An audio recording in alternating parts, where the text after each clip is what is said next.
আয়াত ১০৬ ওয়ামা ইউমিনু আকসারুহুম বিল্লাহি ইল্লা ওয়াহুম মুশরিকুন। অনুবাদ: তাদের বেশিরভাগই আল্লাহর উপর ঈমান রাখে, তবে তার সাথে ইবাদতে শিরক করা অবস্থায়। তাফসীর ১ নং ফুটনোটের বিবরণ। এখানে এমন লোকদের সম্পর্কে বলা হচ্ছে যারা আল্লাহর অস্তিত্বে বিশ্বাসী, কিন্তু তার সাথে অন্য বস্তুকে অংশীদার সাব্যস্ত করে। বলা হয়েছে যে ওয়ামা ইউমিনু আকসারুহুম বিল্লাহি ইল্লা ওয়াহুম মুশরিকুন, অর্থাৎ তাদের মধ্যে যারা আল্লাহর উপর বিশ্বাস করে তারাও শিরকের সাথে করে। তারা আল্লাহ তাআলাকে রব, জীবনদাতা, মৃত্যুদাতা স্বীকার করে, কিন্তু তা সত্ত্বেও তারা ইবাদত করার সময় আল্লাহর সাথে অন্যান্যদেরও ইবাদত করে। তাদের ঈমান হল আল্লাহ প্রভুত্বের উপর, আর তাদের শিরক হল আল্লাহর ইবাদতে।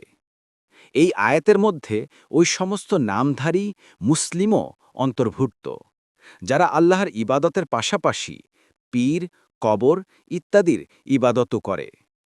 ইবনে কাসির বলেন, যেসব মুসলিম ঈমান সত্ত্বেও বিভিন্ন প্রকার শিরকে লিপ্ত রয়েছে, তারাও এ আয়াতের অন্তর্ভুক্ত।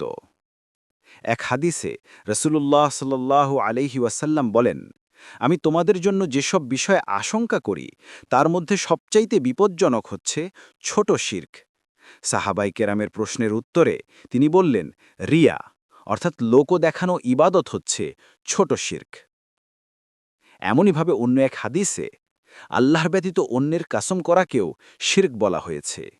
আল্লাহ ব্যতীত অন্যের নামে মান্নাত করা এবং জবেহ করা শিরকের অন্তর্ভুক্ত।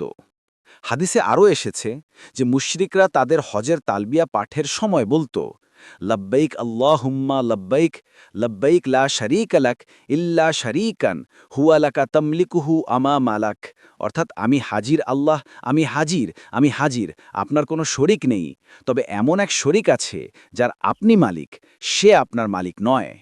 এটা বলতো রাসূলুল্লাহ সাল্লাল্লাহু আলাইহি ওয়াসাল্লাম তাদের এই শিরকি তালবিয়া পড়ার সময়ে যখন তারা লব্বাইক আল্লাহুম্মা লব্বাইক, লব্বাইক লা শারীকা লাক পর্যন্ত বলতো, তখন তিনি বলতেন, যথেষ্ট, এতটুকুই বলো, কারণ এর পরের অংশটুকু শিরক।